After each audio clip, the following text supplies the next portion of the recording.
everybody. I thought I'd deal with a small topic that won't take 5 minutes. But actually, this isn't to talk about sex, which is what you were expecting. It's to talk about evolution. It's to talk about the evolution of sex. Why did sex rise in the first place?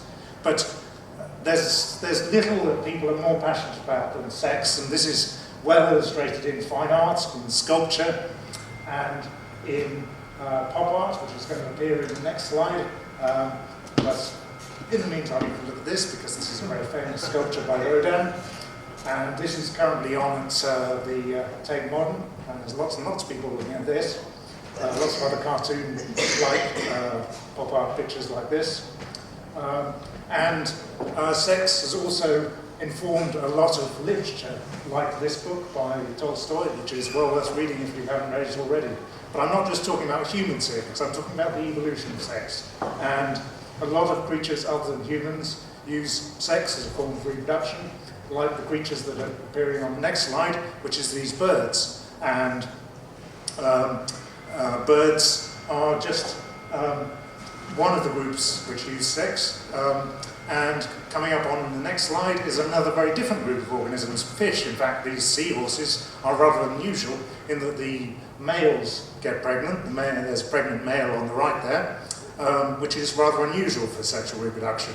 But there's plenty of fish and other aquatic organisms which use sex, and even fungi, which sometimes are very sexual, can also use sexual reproduction. And some fungal species have thousands and thousands of sexes, which is rather unusual compared to humans. So it's very widely used, it's very widespread, and it's very enjoyable. So why is there any questions about its evolution? Well, there is, for evolutionary biology, one big problem. The ideal thing in evolution is to pass all your genes to the next generation. But with sex, you can only pass half your genes. This is a big cost. Here's some costly humans. They're costly for another reason, but I put them there because they're costly. Losing half your genes is a big evolutionary cost.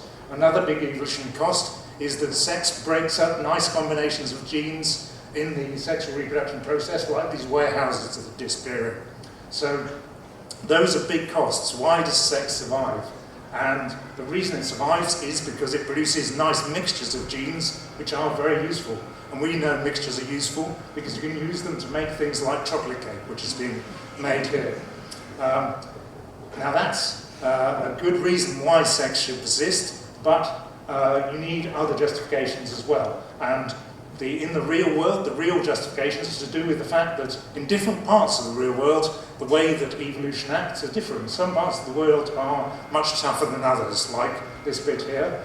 In some parts of the world, you are dealing with very different environments, and in all parts of the world, the populations that are reproducing sexually or asexually are finite. There's only limited numbers of individuals in them.